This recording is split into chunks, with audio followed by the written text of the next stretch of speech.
Hello दोस्तों, आपका स्वागत है हमारे चैनल में। आज का जो टॉपिक है उसका नाम है चेस्ट डिस्कम्फर्ट।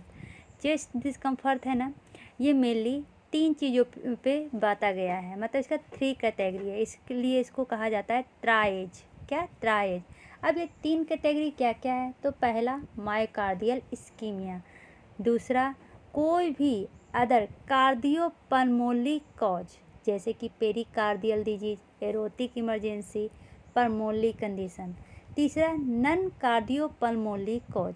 मेनली यही तीनों पे हमारा चेस्ट डिस्कम्फर्ट डिपेंड करता है, मतलब इसी के कारण हमारा चेस्ट डिस्कम्फर्ट होता है। ठीक है, चलिए आते हैं एपिडर्मियोलॉजी। तो ये थर्ड मोस्ट कॉमन रीजन होता है इमरजेंसी डिपार्टमेंट का। ठीक है, चलिए आते हैं कॉजेज। मोस्ट कॉमन कॉज क्या होता है चेस्ट डिस्कम्फर्ट का? देखिए यहाँ पे ग्राफ दिया हुआ है। मोस्ट कॉमन कॉज है हमारा गैस्ट्रोइंटेस्टाइनल, जो 42% लोगों में हुआ है अभी तक। उसके बाद इस्कीमिक हार्ट डिजीज, फिर chest wall syndrome, pericarditis, pleuritis, pulmonary embolism, lung cancer, aortic aneurysm, aortic stenosis, herpes zoster. इतना तो याद रहेगा नहीं, मेन मोस्ट कॉमन याद रखिएगा। अगर कोई पूछेगा मोस्ट कॉमन कॉज क्या होता है चेस्ट डिस्कम्फर्ट का, ठीक है, तो इसको कहते हैं गैस्ट्रोइंटेस्टाइनल कॉज, मेन कारण होता है चेस्ट डिस्कम्फर्ट, मतलब चेस्ट में भारीपन लगना। ठीक है, चलिए आते हैं। सबसे पहला जो कॉज था क्या था? Myocardial ischemia. इस्कीमिया मतलब क्या होता है?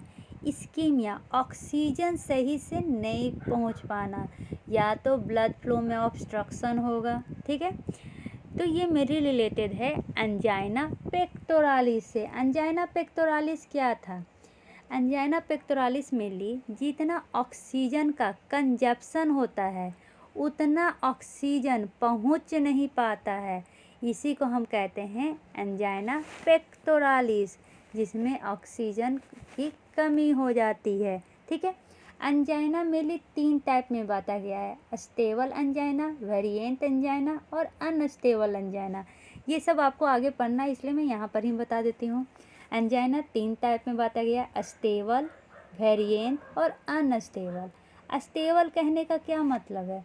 ये मेनली कोरोनरी आर्टरी में ऑब्स्ट्रक्शन होने के कारण होता है।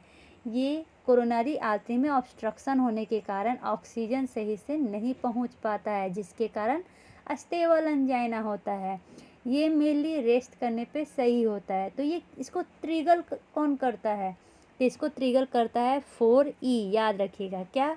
एक पहला जो ई है उसको कहते हैं एक्सरसाइज, दूसरा इमोशन, मतलब ज़्यादा हंस रहा है, ज़्यादा रो रहा है, तीसरा कोल्ड, चौथा ईटिंग, खाने से। मेनली इन कारण से ये क्या होता है, ये बढ़ता है हमारा स्टेबल एंजाइना। ठीक है, पेन कितने देर तक रहता है? 1 मिनट से 15 मिनट तक रहता है। ठीक है, और ये सही हो जाता है रेस्ट करने पे, या नाइट्रोग्लाइसिन, क्या? नाइट्रोग्लाइसिन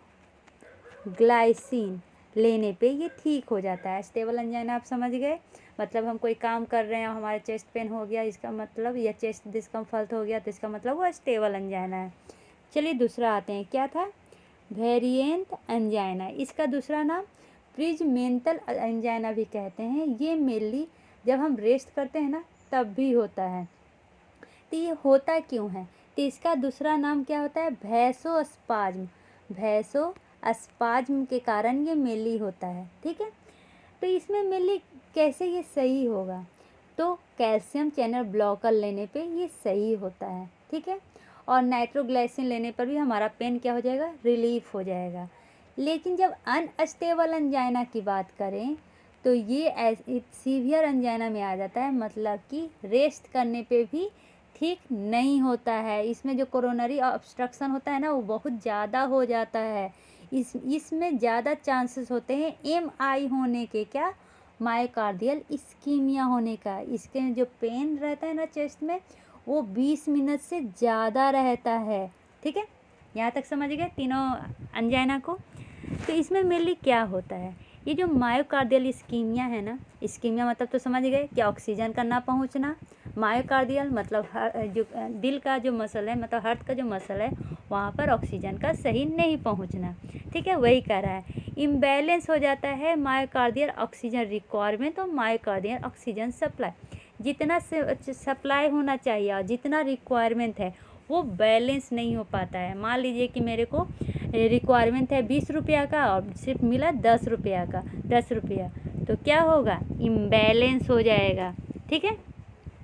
जिसके कारण जब इम्बैलेंस हो जाता है, ज़्यादा ऑक्सीजन नहीं मिल पाता है, तो इससे क्या होता है, मेटाबॉलिक डिमांड हमारे हार्ट का पूरा नहीं होता है, जिसके कारण चेस्ट पेन होता है, ठीक है, या एंजाइना होती है। यहाँ तक समझने में कोई प्रॉब्लम नहीं है। ये जो मायोकार्डियल ऑक्सीजन जो कंजप्शन है, जैसे कि हमारा मायोकार्डियल जो हमारा दिल का जो मसल है, वो ऑक्सीजन कंजप्शन कैसे बढ़ जाता है, मतलब और ज़्यादा कैसे ऑक्सीजन को ये यूज करने लगता है, जब हमारा हार्ट रेट बढ़ता है, जब वेंट्रिकल वॉल में स्ट्रेस होता है, मायोकार्डियल कंट्रैक्टिबिलिटी होती है। और अगर कहें कि मायोकार्डियल ऑक्सीजन सप्लाई कैसे डिटरमाइन किया जाता है, तो कोरोनरी ब्लड फ्लो के द्वारा और कोरोनरी आर्टेरियल ऑक्सीजन के कंटेंट के अनुसार। यहाँ तक समझने में कोई प्रॉब्लम नहीं है, ठीक है। चलिए अब यहाँ पर वही डिजीज लिखे हुए हैं, कार्डियोपल्मोनरी और नॉन कार्डियोपल्मोनरी, जो मेनली चेस्ट डिस्कम्फर्ट के कारण होता है। तो सबसे पहले हम डिस्कस करते हैं कार्डियोपल्मोनरी। कार्डियोपल्मोनरी में हमें मेनली 3 चीज़ें पढ़ना है, एक तो कार्डिक, दूसरा वेस्कुलर, तीसरा पल्मोनरी। कार्डिक से रिलेटेड जो डिजीज होती है चेस्ट डिस्कम्फर्ट के कारण, वो होता है मायोकार्डियल इस्कीमिया और पेरिकार्डाइटिस। कौन कौन सा, मायोकार्डियल इस्कीमिया और पेरिकार्डाइटिस। अब ये जब मायोकार्डियल इस्कीमिया की बात करते हैं तो इसमें ऑनसेट और ड्यूरेशन हमें पढ़ना होगा। तो हम अभी बताए थे स्टेबल एंजाइना और अनस्टेबल एंजाइना। जो स्टेबल एंजाइना है वो मेनली एक्सरसाइज करने पे, कोई भारी चीज़ उठाने पे, ठंडा और स्ट्रेस में क्या होता है, बढ़ जाता है और ये पेन 2 से 10 मिनट तक रहता है। अनस्टेबल एंजाइना के कारण होता है, तो ये रेस्ट करने पर भी सही नहीं होता है। इसमें मेनली पेन जो होता है वो 30 मिनट से ज़्यादा होता है, ये अभी बता चुकी थी। क्वालिटी, इसमें मायोकार्डियल कंडीशन में जो का क्वालिटी क्या है, मतलब ये प्रेशर के कारण होता है। आपका जो लगेगा ना, ऐसा लगेगा प्रेशर पड़ रहा है, टाइट टाइट चेस्ट लग रहा है, हैवी भारी लग रहा है, जल रहा है चेस्ट आपका, ठीक है, और एक्सक्यूजिंग वाली फीलिंग आती है।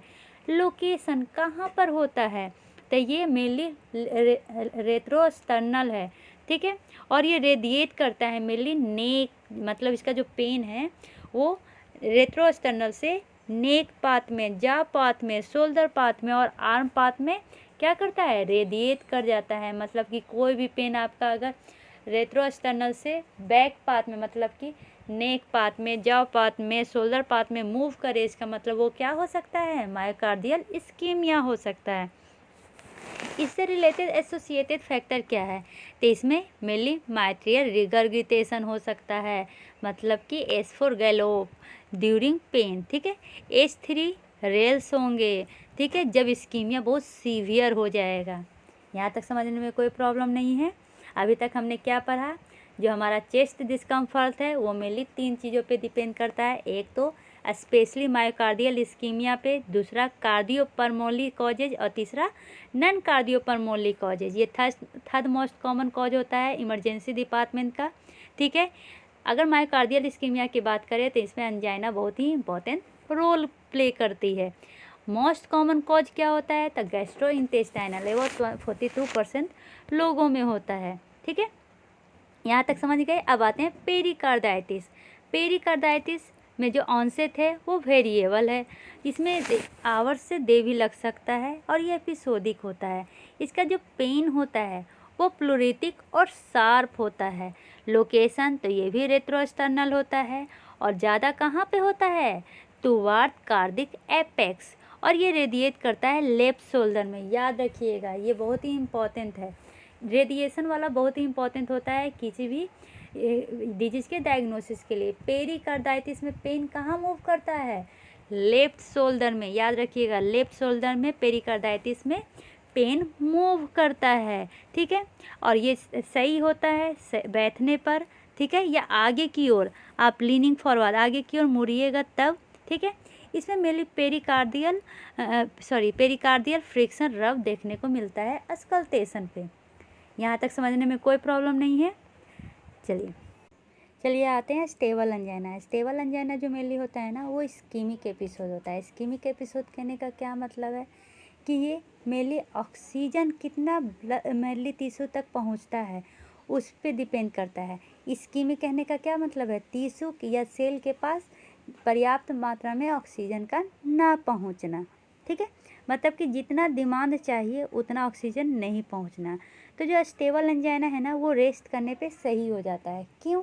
आपको पता है, जब हम एक्सरसाइज करते हैं या एक्टिविटी करते हैं तो हमारा बॉडी का जो ऑक्सीजन डिमांड है वो ज़्यादा हो जाता है, क्योंकि ब्लड सर्कुलेशन ज़्यादा हो जाता है, हमारा बॉडी एक्टिव हो जाता है। तो और मेनली रेस्ट करने पे उसका डिमांड कम हो जाता है। इसलिए स्टेबल एंजाइना में, जिसमें ज़्यादा इस्कीमिक एपिसोड नहीं हुआ है, वो रेस्टिंग में ठीक हो जाता है, ठीक है। लेकिन बाद में ये जो स्टेबल एंजाइना है वो धीरे धीरे अनस्टेबल में हो जाता है। क्यों? क्योंकि जो अथेरोस्क्लेरोसिस लेसन है वो धीरे धीरे बड़ा होता है। अब ये होता क्या है, स्टार्टिंग में मान लीजिए कि आप ये अच्छा वाला फैट यूज नहीं कर रहे हैं तो फैट डिपॉजिट होना चालू हो गया। तो स्टार्टिंग में कम डिपॉजिट हुआ, लेकिन धीरे धीरे ये ज़्यादा ऑब्स्ट्रक्शन स्टार्ट करता है। एक बार ऐसा होता है कि कंप्लीट ऑब्स्ट्रक्शन कर देता है। तो मान लीजिए कि अगर थोड़ा ऑब्स्ट्रक्शन कर रहा है तो थोड़ा ब्लड में जाने में प्रॉब्लम हो रहा है, मतलब ब्लड फ्लो में प्रॉब्लम हो रहा है। लेकिन ज़्यादा करने लगेगा तो क्या, ऑब्स्ट्रक्शन बहुत ही ज़्यादा हो जाएगा और ऑक्सीजन सप्लाई सही से नहीं हो पाएगी, ठीक है। यहाँ तक समझने में कोई प्रॉब्लम नहीं है। अब कह रहा है जो अनस्टेबल इस्कीमिक हार्ट अटैक है, ये मेनली डिपेंड करता है कि आपका मायोकार्डियल इंजरी है या नहीं है, एसटी एलिवेशन है कि नहीं है। अब एसटी एलिवेशन क्या होता है, आप जब ईसीजी को देखिएगा तो ये क्या होता है, क्या था, PQRS और ये T, ये वाला जो सेगमेंट है और ये वाला जो सेगमेंट है इसी को सेगमेंट कहते हैं। ये होता है PQ सेगमेंट और ये होता है ST सेगमेंट। तो इसी में क्या होता है, एलिवेशन हो जाता है। तो ये जो हमारा क्या है, अनस्टेबल एंजाइना है या अनस्टेबल इस्कीमिक हार्ट डिजीज है, ये डिपेंड करता है कि मायोकार्डियल इंजरी है या नहीं है, हमारा एसटी एलिवेशन है या नहीं है, ठीक है। चलिए देखते हैं, अगर मेनली जो इस्कीमिक सिम्टम है वो रेस्ट करने पे सही हो जाता है तो वो क्या कहलाता है, स्टेबल एंजाइना। लेकिन अगर वो सही नहीं होता है और उसमें कोई भी मायोकार्डियल इंजरी डिटेक्ट नहीं होती है, कोई भी एसटी एलिवेशन नहीं होता है, इसका मतलब कि क्या है, मायोकार्डियल नेक्रोसिस हो रहा है। मायोकार्डियल नेक्रोसिस होता क्या है, मान लीजिए स्टार्टिंग में ऑक्सीजन का डिमांड ज़्यादा हो रहा है लेकिन ऑक्सीजन पहुंच नहीं पा रहा है, तो वो सेल क्या होगा, ऑक्सीजन की कमी में मर जाएगा या धीरे धीरे मरना स्टार्ट कर देगा। तो इसी को कहते हैं मायोकार्डियल नेक्रोसिस। मायोकार्डियल नेक्रोसिस में मेनली एसटी एलिवेशन आपको देखने को मिलेगा, ठीक है। अब जो अनस्टेबल इस्कीमिक सिम्टम है वो मेनली ऑक्सीजन डिमांड को बढ़ा देता है। तो ऑक्सीजन का डिमांड कैसे बढ़ता है, जैसे कि आप स्ट्रेस में हो या आपको फीवर है या ऑक्सीजन की डिलीवरी कम कर देता है। कैसे, तो मान लीजिए कि आपको अनीमिया होया हुआ है, हाइपोक्सिया है या हाइपोटेंशन है, तो इसमें ऑक्सीजन की डिलीवरी कम हो जाएगी, इसी कारण अनस्टेबल इस्कीमिक सिम्टम शो करेंगे, ठीक है। अब आता है एक्यूट कोरोनरी सिंड्रोम। इसमें मेनली क्या होता है, या तो ये अनस्टेबल एंजाइना होगा या नॉन एसटी एलिवेटेड एमआई होगा या एसटी एलिवेटेड एमआई होगा, ठीक है। और ये प्रिसिपिटेट कैसे करता है, मतलब बढ़ता कैसे है, तो एक्यूट कोरोनरी अथेरोथ्रोम्बोसिस के कारण। अथेरोथ्रोम्बोसिस मतलब ब्लड वेसल में मेनली फैट का लेवल ज़्यादा होना, ये जो डिपोजिशन हो रहा है उसका ज़्यादा हो जाना, जिसके कारण ऑब्स्ट्रक्शन होता है ब्लड फ्लो में, ठीक है। अगर ब्लड फ्लो में ऑब्स्ट्रक्शन होगा तो ऑक्सीजन सही मात्रा में नहीं पहुंच पाएगी जितना पहुंचना चाहिए। अब क्या कह रहा है, जो एमआई है ना, इसको दो टाइप में पाता है। एमआई 1, जो टाइप 1 होता है ना, वो mainly primary coronary artery event होता है। किसके कारण, तो ब्लड में थ्रोम्बोसिस हो जाने के कारण, किसके कारण? ब्लड में थ्रोम्बोसिस हो गया, मतलब उसको क्या कहते हैं? अटेरोथ्रोम्बोटिक प्लेक्यू के रप्चर हो जाने के कारण टाइप 1 MI। लेकिन टाइप 2 MI में क्या होता है? अटेरोथ्रोम्बोटिक प्लेक्यू से कोई मतलब नहीं होता है। तो मतलब क्या होता है? किसी और कारण के कारण ऑक्सीजन सही मात्रा में नहीं पहुंच पा रहा है। मतलब कि टाइप 1 में ऑक्सीजन क्यों नहीं पहुंच पा रहा था? तो अटेरोथ्रोम्बोटिक इवेंट के कारण। लेकिन टाइप 2 में अटेरोथ्रोम्बोटिक इवेंट नहीं होगा, कोई और कारण से ऑक्सीजन नहीं पहुंच पा रहा था। कोई और कारण में एग्जांपल क्या कह सकते हैं? अनीमिया, ज़्यादा ब्लड लॉस हो गया है तो क्या होगा? ब्लड सही से पहुंच नहीं पाएगा क्योंकि ब्लड लॉस हो चुका है, तो उसके कारण क्या होता है? ऑक्सीजन कम मिल पाता है। तो टाइप 1 टाइप 2 समझ गए MI क्या होता है। अब दूसरा क्या पढ़े थे? पेरिकार्डाइटिस। पेरिकार्डाइटिस होता क्या है? तो इन्फ्लामेशन इन पेरिकार्डियम। क्या? पेरिकार्डियम में इन्फ्लामेशन हो जाना। पेरिकार्डियम क्या होता है? तो पेरिकार्डियम मतलब होता है कवरिंग ऑफ हार्ट। ठीक है। अब ये इन्फ्लामेशन होता है, ये इन्फेक्शियस भी होता है और नॉन इन्फेक्शियस भी होता है। और ये भी कारण होता है किसका? एक्यूट या क्रोनिक चेस्ट डिस्कम्फर्ट का। इसमें मेनली जो होता है ना, वो पेन इनसेंसिटिव होता है। देखिए, पेरिकार्डियम का 2 लेयर है, अंदर वाले को विसरल कहते हैं, बाहर वाले को पेराइटल कहते हैं। तो ये दोनों जो लेयर होता है ना, वो मेनली पेन से इनसेंसिटिव रहता है। तो ये जो पेन आता है, ये सब आता कहाँ से है? तो प्लूरल इन्फ्लामेशन के कारण। प्लूरल इन्फ्लामेशन क्या होता है? तो आपको पता है, जो लंग है उसके चारों तरफ जो कवरिंग होती है वो क्या होता है?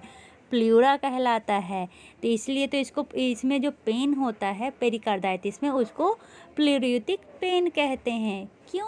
क्योंकि ये पेन मेनली पेरिकार्डियम के वॉल के कारण नहीं आता है, ये आता है प्लूरल वॉल के कारण, क्योंकि इसमें प्लूरा इन्वॉल्व है, इसलिए इसको कहते हैं प्लूरिटिक पेन, जो मेनली ब्रीदिंग और कफिंग करने के कारण ज़्यादा हो जाता है। और चेंज इन पोजीशन, ये तीनों के कारण ये बढ़ जाता है। क्यों? क्योंकि ब्रीदिंग करेंगे, इनहेलेशन करेंगे, एक्सहेलेशन करेंगे, तो हमारा हार्ट ऊपर नीचे होगा, जिसके कारण प्लूरा अफेक्ट होगा, जिसके कारण पेन होगा। ठीक है। चलिए अब आते हैं, ये जो एक्यूट इन्फ्लामेशन होता है ना, ये और भी कारण से हो सकता है, जैसे कि ये जिसके कारण मेनली चेस्ट डिस्कम्फर्ट होता है, जैसे कि स्ट्रेस रिलेटेड कार्डियोमायोपैथी। क्या? स्ट्रेस के कारण जो कार्डियोमायोपैथी होगा।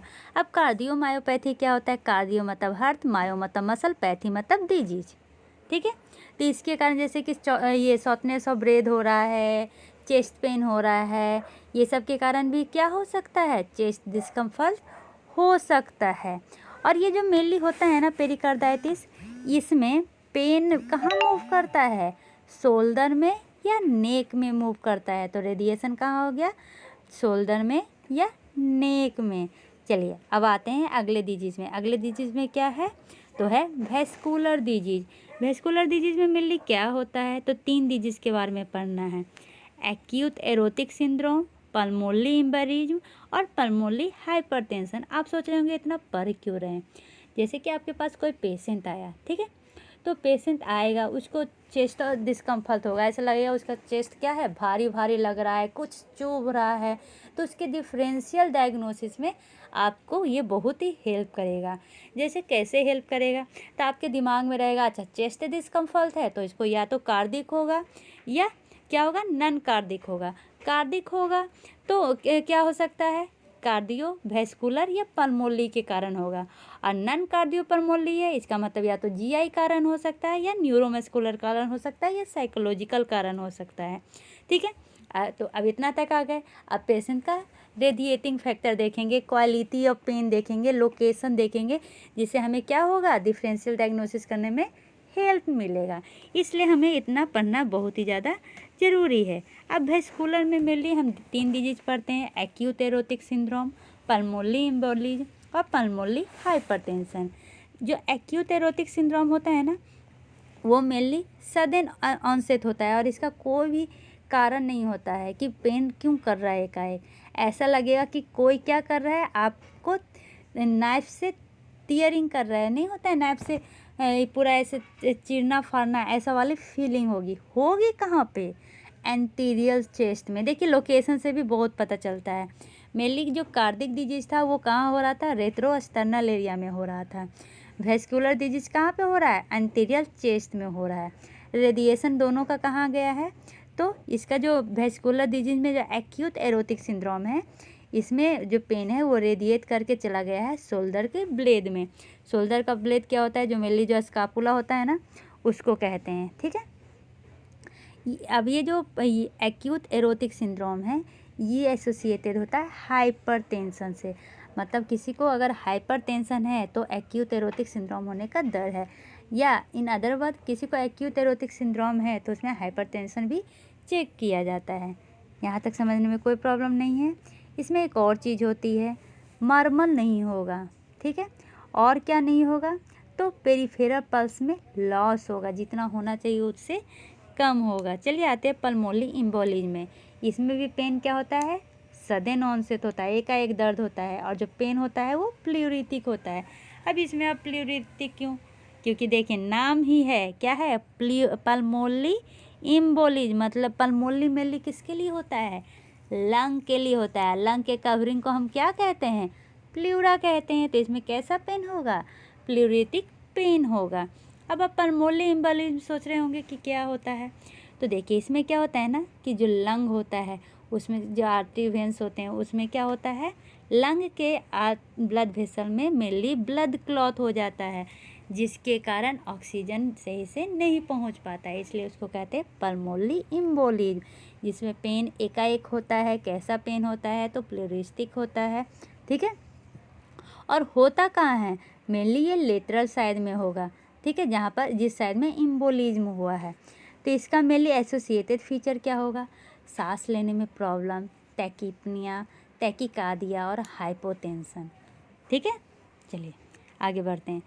तीसरा क्या है? Pulmonary hypertension. सिंपल सी बात है, हाइपरटेंशन तो आना ही है, क्योंकि यहाँ पे क्या हो रहा है? ब्लड फ्लो में ऑब्स्ट्रक्शन हो रहा है। ब्लड फ्लो में ऑब्स्ट्रक्शन हो रहा है, हमारा हाइपरटेंशन का क्या होता है? बीपी का बढ़ जाना। बीपी किससे रिलेटेड है? कार्डिक आउटपुट और peripheral vascular resistance. Blood flow में क्या हो रहा है? ऑब्स्ट्रक्शन हो रहा है, मतलब कि पेरिफेरल वेस्कुलर रेजिस्टेंस क्या हो रहा है? बढ़ रहा है। पेरिफेरल वेस्कुलर रेजिस्टेंस बढ़ेगा तो कार्डिक आउटपुट बढ़ेगा। सिंपल सा है। तो अगर ये जहाँ पर बात हो जाती है अल्थेरोस्क्लेरोसिस की, तो पल्मोनरी हाइपरटेंशन आना जरूरी है। ठीक है, इसमें ये मेनली होता कहाँ पे है? सब एक्सटर्नल एरिया में होता है। इसमें एसोसिएटेड साइन क्या है? तो डिप्सनिया, मतलब सांस लेने में प्रॉब्लम या शॉर्टनेस ऑफ ब्रीदिंग होगी, और इसमें क्या होगा? वेनस प्रेशर बढ़ जाएगा। चलिए आते हैं पल्मोनरी में। पल्मोनरी में मेनली कौन कौन सा डिजीज होता है? तो निमोनिया देखना पड़ेगा और स्पॉन्टेनियस न्यूमोथोरैक्स देखना, दो बीमारी आएंगी इसमें। आप ये सोच रहे होंगे ये ऐसे क्यों डिवाइड किया? कार्डिक, वेस्कुलर और पल्मोनरी। देखिए कार्डिक मतलब हार्ट से रिलेटेड बीमारी होगी, वेस्कुलर मतलब ब्लड वेसल से रिलेटेड बीमारी होगी, और पल्मोनरी मतलब ये बीमारी मेनली चेस्ट डिस्कम्फर्ट से है। लेकिन ये हो कहाँ रहा है? तो लंग में हो रहा है। अगर कार्डिक का कहने का मतलब है कि बीमारी आपके पास पेशेंट जो है वो चेस्ट डिस्कम्फर्ट का आया, लेकिन वो अफेक्ट किस पार्ट को कर रहा है? तो कार्डिक पार्ट को कर रहा है। कोई पेशेंट आया चेस्ट डिस्कम्फर्ट का, लेकिन वो अफेक्ट किसको कर रहा है? तो वेस्कुलर मतलब ब्लड वेसल्स को कर रहा है। इसलिए ये अलग अलग कैटेगरी में बांटा गया है।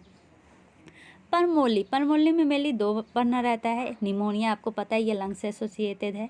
दूसरा न्यूमोथोरैक्स, ये भी लंग से एसोसिएटेड है। ठीक है, निमोनिया में जो ये मेनली क्या है? ऑनसेट होता है वो वेरिएबल होता है। न्यूमोथोरैक्स में एकाएक होता है। अब दोनों क्या है? पल्मोनरी में आता है तो दोनों का पेन कैसा होगा? प्लूरिटिक पेन।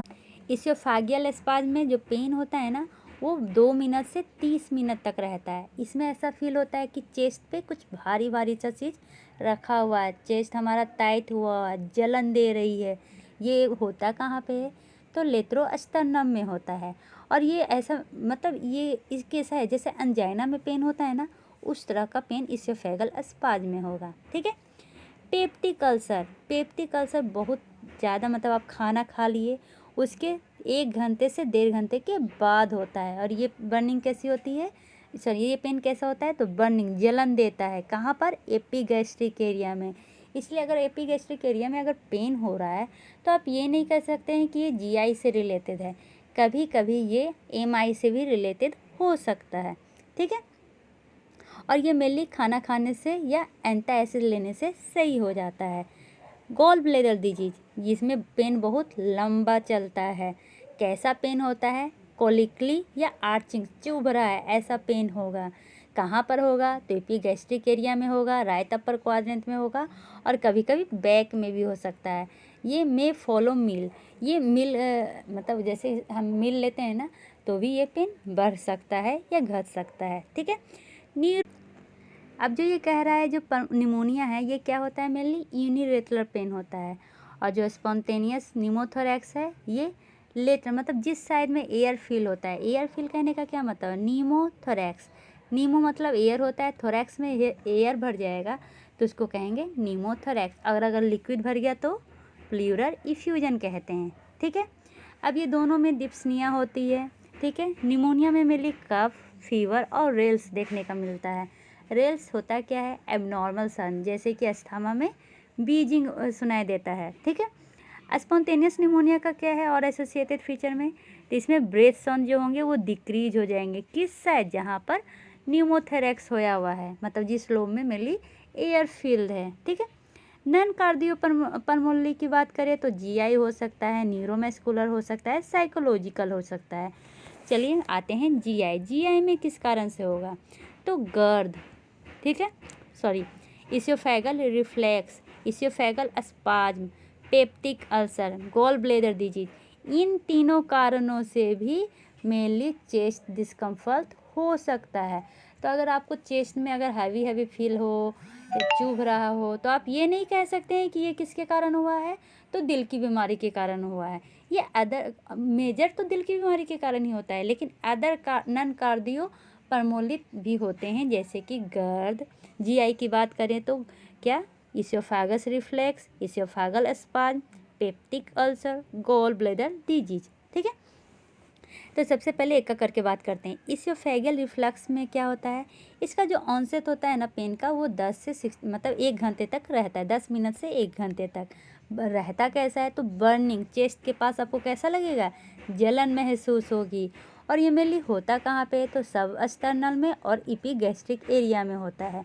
और ये वर्स कैसे होगा, मतलब और ज़्यादा कैसे बढ़ जाता है, तो आप अगर अगर आप रिकम्बिनेंसी पोजीशन में हो तो ये ज़्यादा हो जाएगा, और एंटासिड लेने पे ये सही हो जाता है। क्या, इसी पर कहने का मतलब क्या है कि नर्व्स और मसल से रिलेटेड डिजीज, जैसे कि कोस्टोकॉन्ड्राइटिस, सर्विकल डिस्क डिजीज और ट्रॉमा और स्ट्रेन।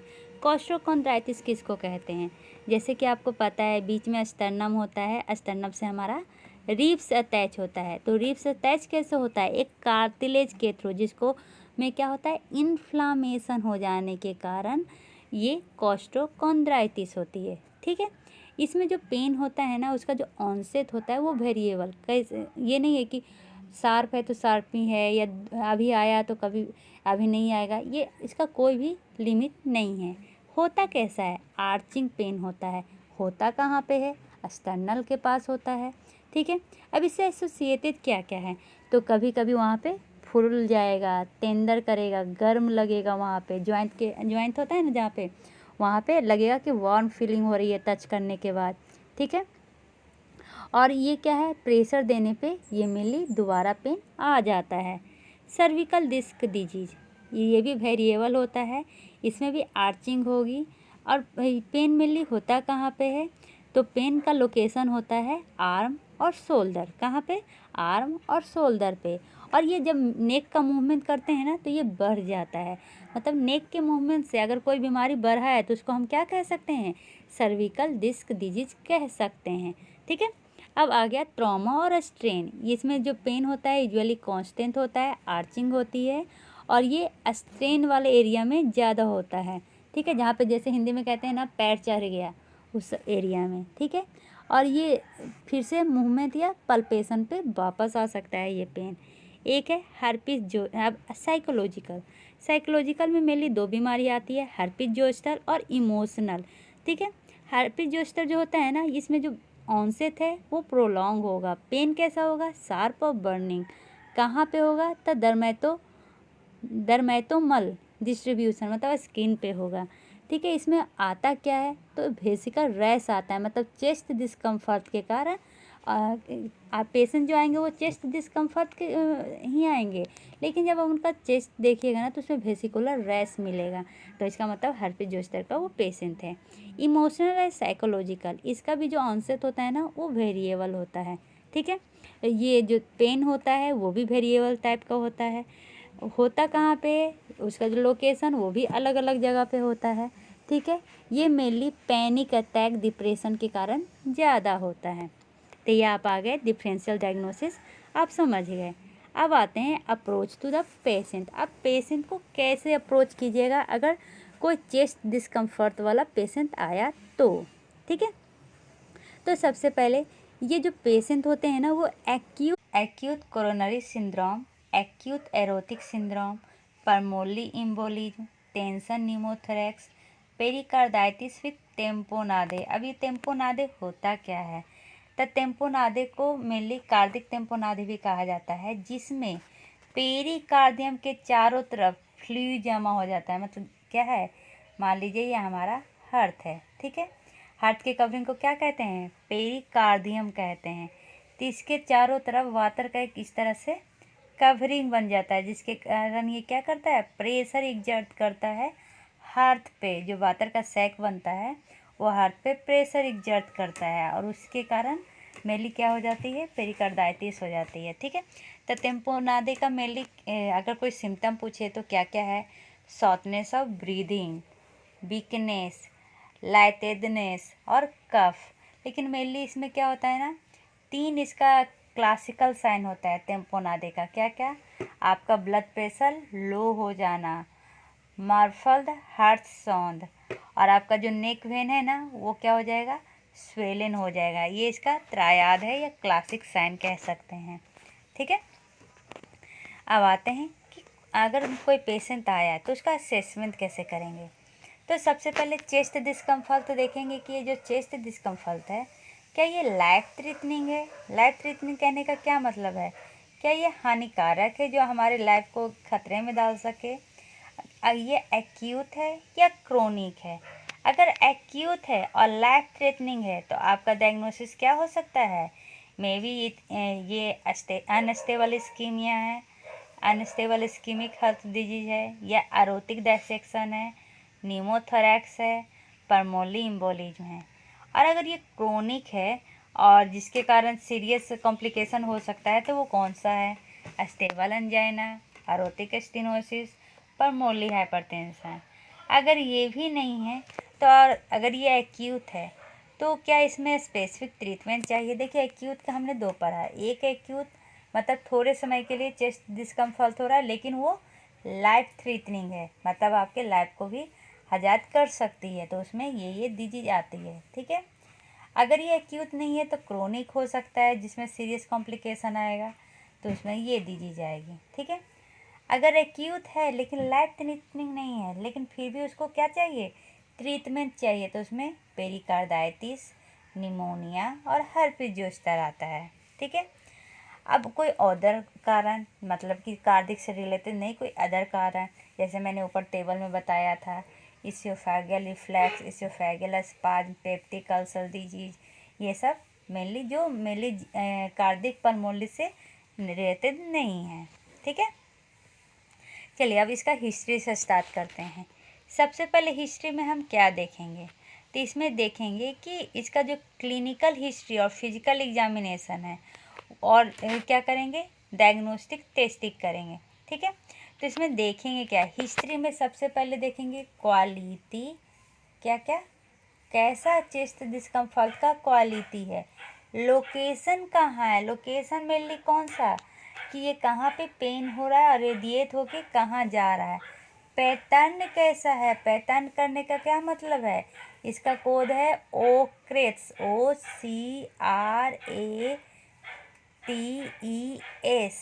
इसका मतलब ऑनसेट, करेक्टरिस्टिक, रेडिएशन, ए से एलिवेटिंग फैक्टर, टी से टाइम, ई से क्या होता है, पहले एस से होता है सीवियरिटी और ई से एलिवेटिंग फैक्टर। ठीक है, तो ये सब मेनली ऑकरेट्स इसमें देखते हैं। क्वालिटी ऑफ पेन, पेन कैसा है, शार्प है, टीयरिंग है, नीफ लाइक है, क्योंकि इस पे भी हमारा डायग्नोसिस डिपेंड करता है। अगर पेशेंट कह रहा है कि उसका जो पेन है वो शार्प है, ठीक है, जो मेनली क्या हो रहा है, डिस्कम्फर्ट, मतलब कि क्वालिटी अगर पूछे तो उसमें चेस्ट डिस्कम्फर्ट के साथ शार्प क्या है, पेन है, तो इसमें क्या हो सकता है, प्लूरिस्टिक डिस्कम्फर्ट हो सकता है। प्लूरिस्टिक क्यों, क्योंकि इसमें मेनली हार्ट के कारण क्या हो रहा है, हार्ट का जो लेयर होता है ना ऊपर, कौन सा लेयर, हार्ट नहीं, लंग का जो लेयर होता है ना, उसको प्लूरा कह रहे हैं, उसमें क्या हो रहा है, उसमें डिस्कम्फर्ट होने के कारण ये पेन हो रहा है, इसलिए इसको प्लूरिस्टिक डिस्कम्फर्ट कहते हैं। जिसमें ये मेनली होता किस किस में है, कौन कौन सी बीमारी में, तो ज़रूरी नहीं है कि प्लूरिस्टिक डिस्कम्फर्ट हो रहा है तो पल्मोनरी डिजीज ही हो, कार्डिक डिजीज भी हो सकता है, जैसे कि pericarditis, pulmonary embolism, pulmonary parenchymal process, ये सब में हम मेनली प्लूरिस्टिक डिस्कम्फर्ट देखते हैं। अब आते हैं टीयरिंग और राइपिंग। ठीक है, ये मेनली किस में होता है, तो एक्यूट एरोटिक डिसेक्शन में होता है। ठीक है, उसके बाद आते हैं, अगर स्टीडी सीवियर प्रेशर और आर्चिंग जैसा अगर पेन होगा तो वो मायोकार्डियल इस्कीमिया। अभी तक हमने 3 पेन पढ़ा, एक या तो शार्प होगा, ठीक है, तो शार्प होगा तो इसको क्या कहेंगे, प्लूरिस्टिक वाला पेन कहेंगे, और ये मेनली पेरिकार्डाइटिस, पल्मोनरी एम्बोलिज्म और पल्मोनरी पेरेन्काइमल में होगा। दूसरा जो पेन होता है वो स्टीडी तरह का हो सकता है, जो मायोकार्डियल इस्कीमिया में होता है। तीसरा टीयरिंग या राइपिंग पेन होता है, ये मेनली एक्यूट एरोटिक डायसेक्शन वाले पेशेंट में देखा जाता है। ठीक है, और अगर बर्निंग पेन होगा, इसका मतलब कि क्या हो सकता है, पेप्टिक अल्सर डिजीज हो सकते हैं, लेकिन कभी कभी ये बर्निंग में मायोकार्डियल इस्कीमिया भी आ जाता है। ठीक है, इसोफेगियल पेन होगा, मतलब ये किसके कारण होगा, स्पाज्म के कारण होगा, और ये कभी कभी एंजाइना से भी आइडेंटिकल हो सकता है, मतलब एंजाइना के पेन से भी मिल सकता है। लोकेशन की बात करें तो मेनली सब एक्सटर्नल लोकेशन होता है, और रेडिएशन कहाँ होता है, मतलब जो पेन है वो रेडिएट करके या तो नेक में चला जाएगा, जॉ में चला जाएगा, शोल्डर में चला जाएगा, आर्म में चला जाएगा, और मेनली ये देखा जाता है मायोकार्डियल इस्कीमिक डिस्कम्फर्ट में। ठीक है, अब ये बताया है अलग अलग, ये सब ऊपर सब पढ़ा चुकी हूँ, जैसे कि मायोकार्डियल इस्कीमिक डिस्कम्फर्ट में जो लोकेशन होता है वो कहाँ होता है, सब एक्सटर्नल होता है, और रेडिएट करके कहाँ जाता है, या तो नेक में जाएगा, जाँव में जाएगा, शोल्डर में जाएगा, या आर्म में जाएगा। अब दूसरा क्या है, दूसरा जो बीमारी है उसको कहते हैं इसोफेगियल पेन। इसोफेगियल पेन में लोकेशन मेनली कहाँ होता है, तो रेट्रो एक्सटर्नल होता है, कहाँ, रेट्रो एक्सटर्नल। ठीक है, अब गैस्ट्रोइंटेस्टाइनल कंडीशन में पेन मेनली ज़्यादा कहाँ होता है, तो एब्डोमेन, नाम ही देखिए गैस्ट्रोइंटेस्टाइनल मतलब कि पेट की बीमारी, पेट वाला मेनली कहाँ होता है, पेट को मेनली 4 क्वाड्रेंट में डिवाइड किया जाता है, एपिगैस्ट्रिक, हाइपोगैस्ट्रिक, ये सब में। ठीक है, तो ये जो पेन होगा मेनली एब्डोमेन में होगा, और एब्डोमेन में भी कौन से पार्ट में, एपिगैस्ट्रिक पार्ट में। ठीक है, और ये रेडिएट करके कहाँ चला जाएगा, चेस्ट में चला जाएगा। गैस्ट्रोइंटेस्टाइनल कंडीशन रहा तो पेन रेडिएट करके चेस्ट में जाएगा। ठीक है, ये बहुत अच्छा है डिफरेंशियल डायग्नोसिस के लिए, समझ में आ गया। चलिए, एंजाइना में जो पेन होता है ना वो मेनली एपिगैस्ट्रिक लोकेशन में होता है। ठीक है, और बाकी तो ऊपर बता ही दी हूँ।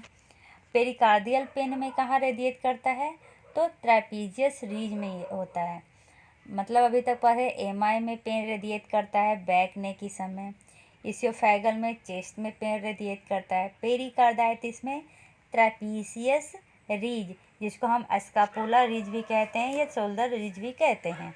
ठीक है, पैटर्न किस टाइप का होगा, मतलब कि क्या ये कोई काम करने से बढ़ता है या रेस्ट करने से घटता है या रेस्ट करने से कोई भी असर नहीं होता है। तो ये सब मेनली पैटर्न देखा जाता है। जैसे कि मायोकार्डियल इस्कीमिक डिस्कम्फर्ट, ये मेनली काम करने से बढ़ता है और ये रेस्ट करने से सही होता है। ठीक है, लेकिन क्या कह रहा है कि एकाएक पेन क्या हो जाए, पीक इंटेंसिटी पे आ जाए। इसका मतलब ये किसका सजेटिव है, मतलब किसका डायग्नोसिस है। तो aortic dissection, pulmonary embolism, spontaneous pneumothorax. Pain सिर्फ कुछ सेकंड के लिए रहे तो ये इस्कीमिक हो, ये ज़रूरी नहीं है। लेकिन पेन कांस्टेंट रहे, बहुत समय के लिए रहे, इसका मतलब कि ये मायोकार्डियल इस्कीमिया है। ठीक है, तो ये सब ऊपर पढ़ा दी थी वो जब टेबल पढ़ाई थी। तो प्रोवोकिंग और एलिवेटिंग फैक्टर, इसमें रेस्ट करने पे सही होता है, बैठने पे सही होता है, या वॉक करने पे सही होता है, या वॉक को स्टॉप करने पे सही होता है। तो ये सब देखते हैं। जैसे कि मायोकार्डियल इस्कीमिया में ये अभी ऊपर बताइए, एक्सरसाइज करने पे या ज़्यादा एक्टिव होने पे ये बढ़ता है, और रेस्ट करने पे, सिट करने पे या आराम करने पे ये क्या होता है, घटता है।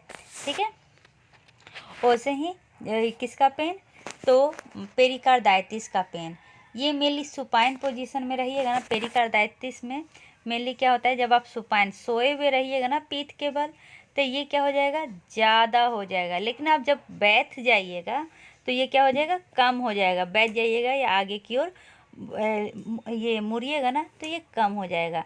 तो इससे ये सब डिफरेंशियल डायग्नोसिस करने के लिए बहुत हेल्पफुल होता है। इसलिए हमें फिजिकल एग्जामिनेशन बहुत ही केयरफुल्ली करना चाहिए, कोई भी जल्दीबाजी में नहीं करना चाहिए। जैसे कि आपके पास कोई पेशेंट आया, उसको चेस्ट डिस्कम्फर्ट हो रहा है, ठीक है, उसका जो पेन है वो बोलेगा कि जब मैं सोता हूँ ना तो मेरा पेन ये ज़्यादा होने लगता है, और जब बैठ जाता हूँ या आगे की ओर मुड़ता हूँ तो मेरा पेन सही हो जाता है। तो आपके दिमाग में तक से आ सकता है कि अच्छा ये तो पेरिकार्डाइटिस का सिम्टम है। देखिए कैसे डिफरेंशियल डायग्नोसिस हो गया। ठीक है, अब आते हैं अगला डिफरेंशियल, गैस्ट्रोएसोफेगियल रिफ्लेक्स। जैसे कि कोई ड्रिंकिंग कर रहा है तो ड्रिंकिंग करने पे क्या होता है, ये बढ़ जाता है, और उसके बाद क्या होता है, बैठने पे ये सही हो जाता है। तो ये सब पता चल जाएगा। ड्रिंकिंग करने पे, फूड खाने पे या रिक्लाइंड पोजीशन में आने पे ये क्या होता है, बढ़ जाता है, लेकिन सीटिंग करने पे सही हो जाता है। ठीक है, देखिए ये जो टेबल है ना, इसमें ये मेनली बताया है कि एक्यूट मायोकार्डियल इस्कीमिया में जो सबसे ज़्यादा सिम्टम देखने को मिला है वो है कि रेडिएशन कहाँ हो रहा है पेन का, राइट आर्म शोल्डर में या बोथ शोल्डर में। ठीक है, उसके बाद काम करने से भी ये एसोसिएटेड है। कभी कभी रेडिएशन लेफ्ट शोल्डर में भी जाता है, कभी कभी स्वेटिंग, डायफोरोसिस मतलब स्वेटिंग के साथ भी आता है, नौसिया वोमिटिंग के साथ भी आता है, और ये अंजाइना में ज़्यादा हो जाता है, और ये प्रेशर के साथ भी आता है। लेकिन कम किस में होता है, मतलब कि चांसेस कम है कि ये आए। तो जैसे कि शार्प पेन, पोजीशन के कारण, चेंजेस के कारण, पेन पल्पेशन, ये सब लेस चांसेस होते हैं। ठीक है, अब देखिए ये अगला डायग्नोसिस में क्या आएगा। जैसे कि हमको पेन हो रहा है कब, जब हम खाना खा रहे हैं, तो उसमें हम क्या डायग्नोसिस कर सकते हैं, पेप्टिक अल्सर डिजीज, कोलिसिस्टाइटिस, पैनक्रियाटिटिस। जैसे कि पेप्टिक अल्सर डिजीज है जो मेनली 7 से माने 1 घंटे से 1.5 घंटे तक, खाना खाने के 1 से 1.5 घंटे के बाद अगर पेन हुआ तो लोग ज़्यादा जो डिफरेंशियल डायग्नोसिस दिमाग में आता है वो होता है पेप्टिक अल्सर डिजीज। ठीक है, अब आते हैं कोरोनरी सीवियर कोरोनरी अथेरोस्क्लेरोसिस के बारे में। तो इसमें क्या होता है ना कि आफ्टर ईटिंग ये ज़्यादा हो जाता है। ठीक है, क्यों, जैसे कि आप फैटी फूड खाए हैं तो खाने के बाद ये क्या हो जाएगा, सीवियर कोरोनरी अथेरोस्क्लेरोसिस ज़्यादा हो जाएगा। क्यों, क्योंकि ये ट्रिगर कर देगा एंजाइना को। समझ में आ गए। इसलिए हर एक फैक्टर फिजिकल एग्जामिनेशन के साथ साथ हिस्ट्री टेकिंग भी बहुत ही ज़्यादा ज़रूरी है। ठीक है, ये सब मैंने ऊपर पढ़ा दिया, इसलिए इसमें ज़्यादा टाइम लेने की ज़रूरत नहीं है। एसोसिएटेड सिम्टम, एसोसिएटेड सिम्टम मतलब क्या कर रहा है, एक तो बीमारी है ही, ठीक है, उसका मेन सिम्टम पता चल गया, लेकिन उससे रिलेटेड सिम्टम जैसे कि डिप्सनिया, नौसिया, फैटिग्यू, फेंटनेस, ये सब हो रहा है कि नहीं। जैसे कि मायोकार्डियल इस्कीमिया में चेस्ट डिस्कम्फर्ट तो होता ही है, पेन रेडिएट करता ही है, क्या उसके साथ कुछ और भी होता है? तो हाँ, स्वेटिंग होता है, शॉर्टनेस ऑफ ब्रीदिंग होती है, नौसिया होता है, फेंटनेस होता है। तो ये सब भी एसोसिएटेड सिम्टम भी जानना बहुत ही ज़रूरी है, ठीक है। अब मान लीजिए कोई रेस्पिरेटरी डिस्ट्रेस है, तो रेस्पिरेटरी डिस्ट्रेस हो रहा है मतलब कि जैसे कि ये कोई पेशेंट आया, उसको चेस्ट डिस्कम्फर्ट है, ठीक है, लेकिन उसको क्या हो रहा है ना, कफ हो रहा है। जैसे कि ऊपर अभी जब टेबल पर आई थी, तब जब दो बीमारी था जिसमें कफ आया था, वो क्या था, परमोली डिजीज था। तो इससे क्या पता चलेगा, अच्छा ये हार्ट से बीमारी नहीं है, ये तो रेस्पिरेटरी डिस्ट्रेस के कारण हो रहा है, जैसे कि परमोली इम्बोलिज्म, स्पॉन्टेनियस निमोथोरैक्स। तो इससे हम डिफ्रेंशिएट करने में ईजी आता है। जैसे कि ये जो परमोली इम्बोलिज्म है उसमें क्या होता है, हेमोप्टाइसिस होते हैं अस्पुत, और जैसे कि हार्ट फेलुअर है तो उसमें क्या होगा, ब्लड थिंग 40 स्पुतम, स्पुतम के साथ उसमें ब्लड जैसा थोड़ा थोड़ा आएगा, ठीक है। तो ये सब बहुत ही ज़्यादा ज़रूरी है। पास्ट मेडिकल हिस्ट्री भी ज़रूरी है, क्यों? क्योंकि ये रिस्क फैक्टर को देखता है। जैसे कि आपको मान लीजिए कि अब आपका एज अभी 65 है, आप के जब यंग थे तो आपको कोरोनरी अल्थेरोस्क्लेरोसिस था, लेकिन जब चेकअप कराए तो आपको सही हो गया, लेकिन अभी फिर से आपको वो आ गया। तो पता, अगर जब हम पास्ट मेडिकल हिस्ट्री देखते हैं तो पता रहता है ना कि आपको ये बीमारी है, तो हम उसके बारे में सोचते हैं, इवालुएशन करते हैं, मैनेजमेंट करते हैं। तो इसलिए पास्ट मेडिकल हिस्ट्री बहुत ही ज़्यादा ज़रूरी है, क्योंकि ये रिस्क फैक्टर के बारे में पता करता है। जैसे कि कोरोनरी अल्थेरोस्क्लेरोसिस, वेनस थ्रोम्बो एम्बोलिज्म, या कोई कंडीशन जिसके कारण आपका जो अभी का कंडीशन है वो अफेक्ट हो रहा है, ठीक है। फिजिकल एग्जामिनेशन तो बहुत ही ज़्यादा ज़रूरी है। मेनली इसमें क्या किया जाता है, तो चेस्ट डिस्कम्फर्ट है ना, तो इसमें देखा जाता है कि जो लंग साउंड का एब्सेंस है ये यूनिलेटरल है या बायलेटरल है, ठीक है। ये हाइपरटेंशन के कारण हो रहा है या अनकंट्रोल हाइपरटेंशन के कारण हो रहा है या किसके कारण। तो ये फिजिकल एग्जामिनेशन बहुत ही ज़्यादा ज़रूरी है। इसमें स्कल्टेशन करते हैं, परकशन करते हैं, ठीक है। जनरल हिस्ट्री में हम मेनली क्या देखते हैं, जैसे कि पेशेंट है जिसको एक्यूट एमआई होया हुआ है या कोई अदर एक्यूट कार्डियोपल्मोनरी डिसऑर्डर होया हुआ है, क्या वो एंक्सियस है, अनकंफर्टेबल है, पेल है, साइनोटिक है, डायफोरेसिस है। अब सोच रहे होंगे ये क्या है, तो अभी आपको जब ऊपर टेबल पढ़ाई थी तो आप देखे होंगे इसका एक साइकोलॉजिकल प्रॉब्लम के कारण भी एमआई होता है। तो साइकोलॉजिकल प्रॉब्लम में ही एनेक्सियस, अनकंफर्टेबल, या वेस्कुलर प्रॉब्लम में जैसे कि पेल हो जाना। पेल मतलब क्या होता है, शरीर का रंग हल्का पीला हो जाना, जो एनीमिया ये सब के कारण होता है। साइनोटिक क्यों होता है, क्योंकि ऑक्सीजन की कमी हो जाती है, तो शरीर नहीं, मेनली नील ये सब क्या होता है, ब्लू होने लगता है। डायफोरोसिस, ज़्यादा पसीना आना, ठीक है। अब क्या है, एक इसमें साइन देखने को मिलता है जिसको कहते हैं लिवाइन साइन। अब लिवाइन साइन होता क्या है, जब चेस्ट के पास जब मसाज कीजिएगा या क्लीचिंग कीजिएगा ना, तो वहाँ पर पेन होगा। ये पेशेंट क्या है ना, अपने चेस्ट के पास ऐसे फिंगर को, मुट्ठी जिसको कहते हैं ना, वैसे करके दबाएगा, जिससे उसको दबाते क्यों है, ताकि वो क्या हो, रिलीफ लगे। तो इसी को कहते हैं लिवाइन साइन। ऐसा अगर देखिएगा कि कोई पेशेंट चेस्ट पे हाथ रखा हुआ है मुट्ठी बंद करके, अच्छा मतलब इसको चेस्ट डिस्कम्फर्ट हो रहा है, ठीक। चलिए आते हैं वाइटल साइन पे। इसमें मेनली अगर टैकीकार्डिया है और हाइपोटेंशन हो रहा है, इसके मतलब ये हेमोडायनेमिक कंसिक्वेंसेज है। तो हेमोडायनेमिक कंसिक्वेंसेज कहने का क्या मतलब है, मतलब जो फ्लो ऑफ ब्लड हो रहा है ना उसमें या क्या है, ये कोई प्रॉब्लम है, इसके कारण ये मेनली टैकीकार्डिया और हाइपोटेंशन होता है। तो ये किस में देखने को मिलता है, चेस्ट डिस्कम्फर्ट में, ठीक है। तो क्या क्या हो सकता है, या तो एमआई हो जाएगा जिसमें कार्डियोजेनिक शॉक है, massive pulmonary embolism, pericarditis with tamponade tension pneumothorax. इतने बीमारी में मेनली टैकीकार्डिया और हाइपोटेंशन देखने को मिलता है, मेनली क्यों, हेमोडायनेमिक कंसिक्वेंसेस के कारण। अगला जो है वो है एक्यूट एरोटिक इमरजेंसी।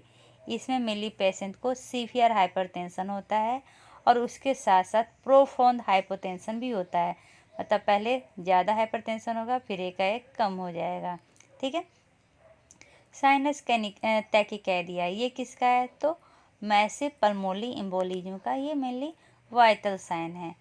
टैकीपनिया और हाइपोक्सीमिया ये मेनली किसका होता है, पल्मोनरी कॉज के कारण होता है। ठीक है।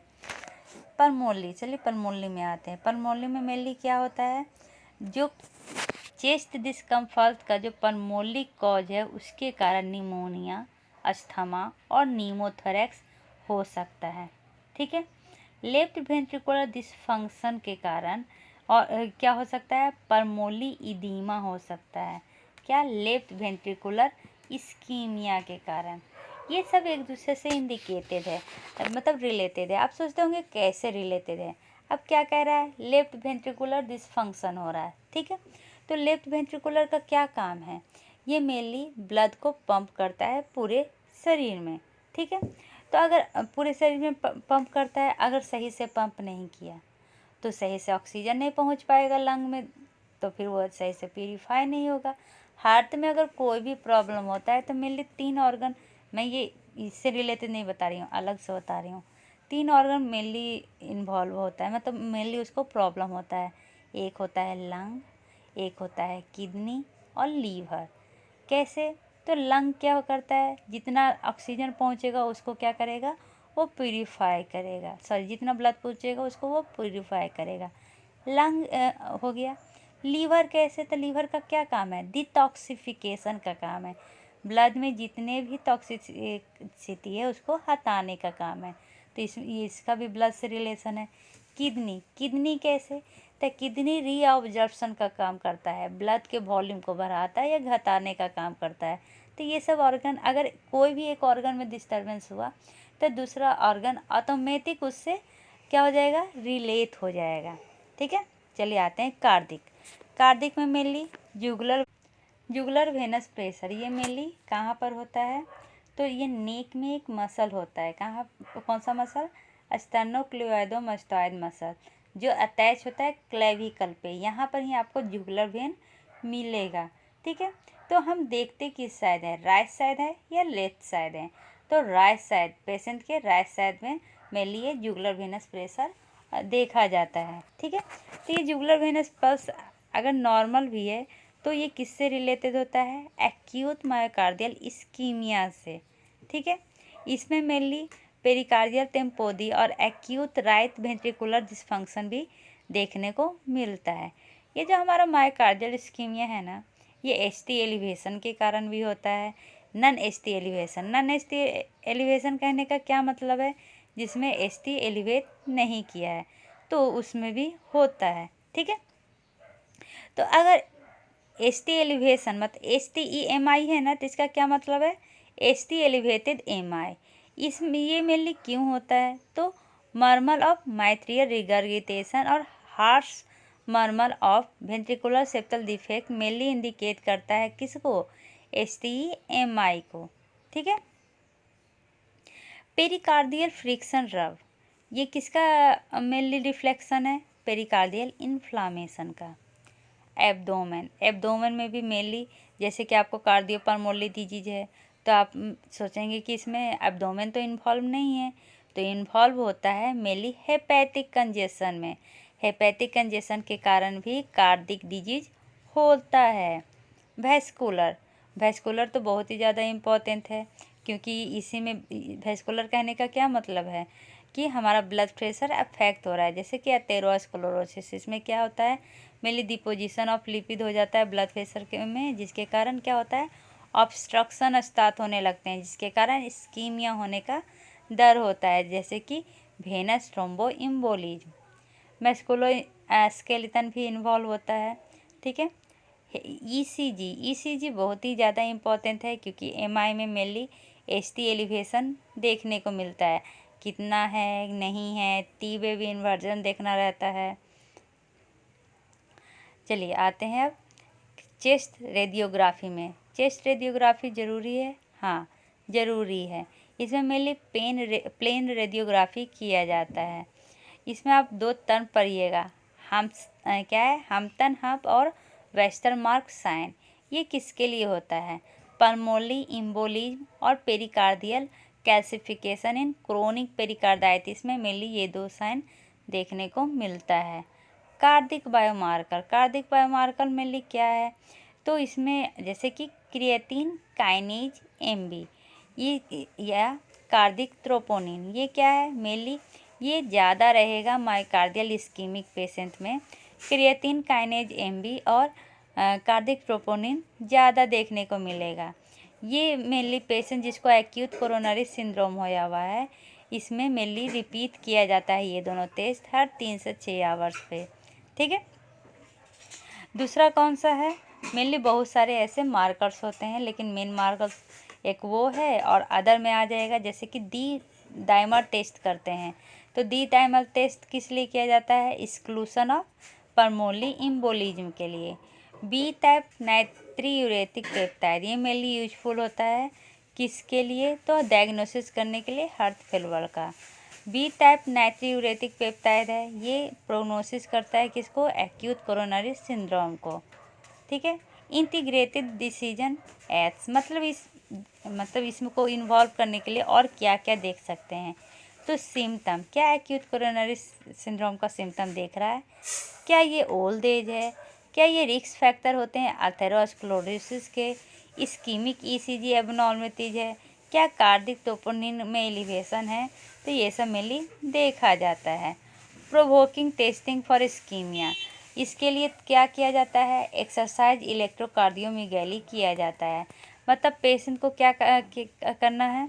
एक्सरसाइज करना है और उसमें मेनली ये टेस्ट देखा जाता है। तो कैसे? तो अर्ली एक्सरसाइज टेस्टिंग किया जाता है हाई रिस्क फाइंडिंग के लिए। ये मेनली 8 से 12 घंटा ऑब्जर्व करके पेशेंट को देखा जाता है। ठीक है। लो रिस्क वाला में मेनली कितना देर देखा जाता है exercise testing? First 48 hours after preparation, कि इस्कीमिक है कि नहीं है।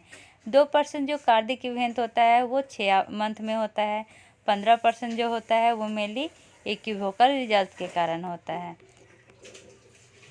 हार्ट का स्कोरिंग मेनली डिपेंड होता है हिस्ट्री पे, ईसीजी पे, एज पे, रिस्क फैक्टर पे और ट्रोपोनिन पे।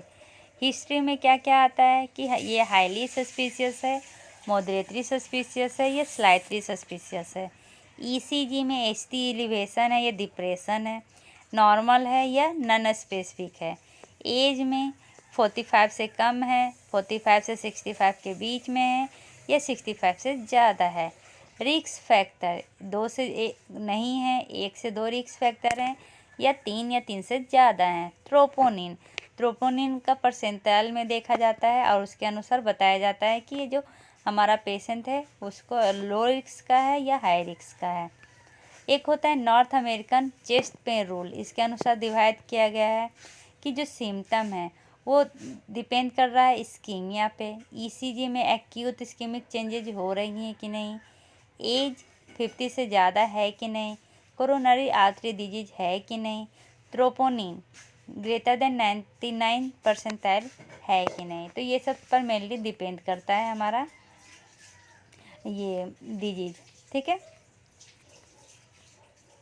इसी के साथ हमारा टॉपिक खत्म होता है। आशा है आपको पसंद आया होगा। हाँ, एक चीज़ छूट गया, अदर नॉन इन्वेसिव स्टडी, मतलब जैसे हमने एक्सरे करवा लिया, उसके अलावा क्या कर सकते हैं?